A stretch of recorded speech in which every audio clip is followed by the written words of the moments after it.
شكم شط عوالكم اموركم حياتكم دنيتكم.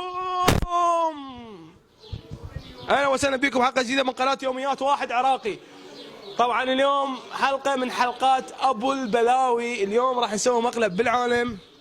المقلب هو راح نسال العالم سؤال ونعطيهم هديه. السؤال راح يكون كلش بسيط، بس الهديه هي هذا الشخص اليتيم.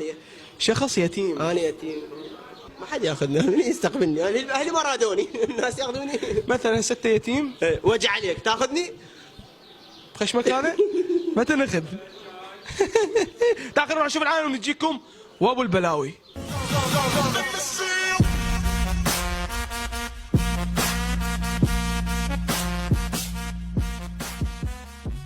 السلام عليكم. عليكم السلام شلونك عمي؟ شلون صحتك؟ يا مرحبا. اهلا وسهلا. برنامج سؤال الجواب. عندنا سؤال اذا تجاوب عليه راح تربح جائزه.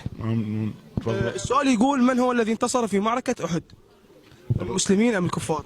لا، المسلمين انتصروا. المسلمين. نعم. طبعا ستة جاوبنا على السؤال وربحت جائزه. الجائزه هي هذا الشخص انه يتيم تكفله. اذا تحب تكفله كفله. يعني كفاله شلون يعني؟ تاخذه لك هذا اليتيم اخذناه من الملجا ما حتى ما اكل هواي والله. ما تاكل هو، ولكن غير راد لها الانسان مثلا. حتى والله حتى انا يراد لها امور. يعني انت لما تتبنى شخص اشتغل واصرف على البيت والله. تسلم تسلم مشكور رحم الله والديك. السلام عليكم. عليكم السلام. عمي شلون صحتك؟ سهلا هلا بك. اسمك؟ عبد خزعل. على راسي. اهلا وسهلا. عندنا سؤال تاريخي. تفضل. السؤال يقول: من هو الذي انتصر في معركة أحد؟ اعتقد هذه القضيه، شوف هنا القضيه بيها اكثر من استفسار وجواب. 2000 years later. اعتيادي هم قريش انتصروا على الاسلام. تمام، بس هو جوابك صحيح وعندنا لك جائزة اللي هو هذا الشخص يتيم تكفله. شلون كيف تكفله هو هذا يتيم. حتى ما اكل هواي والله. يعني شلون كيف يعني شلون يعني تاخذه. حتى انا اشتغل واصرف على البيت، يدرون بي. انا كنت بالملجأ، كنت انا اصرف على هذول الأيام. شنو جائزتي يا ثاني؟ هو انا جاهز. هو هاي جائزتك. ما اليتيم. هاي هو نقوم عشينا بسنين احنا بغاتب هذا. السلام عليكم. شلونك عمي؟ حبيبي ما تجونا انتم معودين خاطر. ملك حق قرفان منك كده زي ما يكون في حبهان تحت درسك. ليه القرف ده كله؟ السؤال يقول: من هو الذي انتصر في معركة أحد؟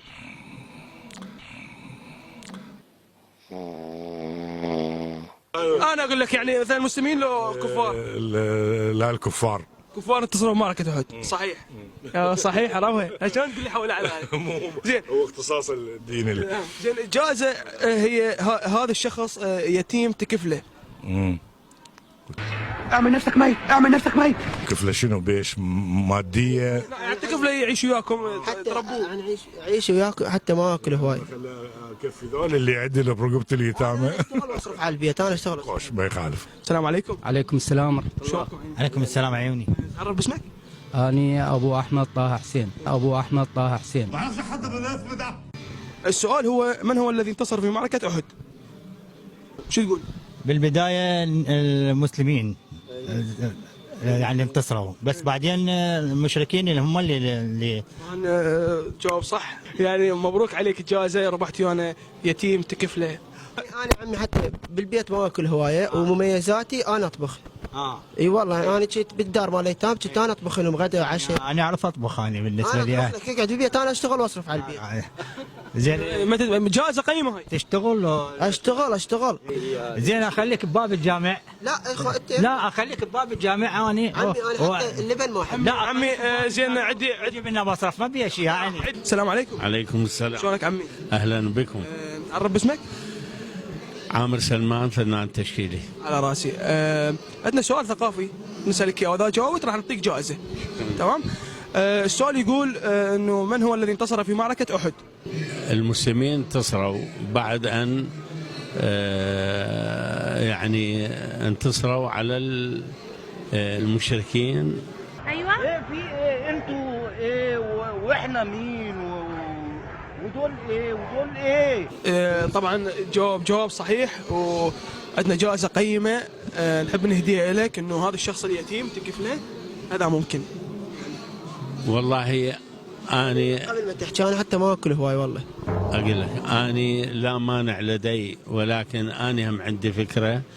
رتبوا لي معرض بأعمالي وأعطي كفالة للأيتام 33% من المبيعات في هذا المعرض. في ايه؟ انت فاكرني اجنبي ولا ايه؟ يعني افهم من كلامك ترفض انه هذا اليتيم الجائزه القيمه؟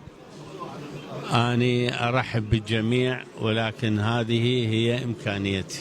يعني انا حتى اشتغل واصرف على البيت اذا تريد. الله كريم إن شاء الله، ندعي لكم بالتوفيق. وين حجي ستة، مبروك عليك الشخص هذا. خذك حبيبي، تفضل يا والله يديك. طبعا راح تاخذه؟ انا بقيت يا هو بقى بعد، هو مبروك عليك حجي. أهلا وسهلا بكم. أنا أرجع للحلة. يا كذاب.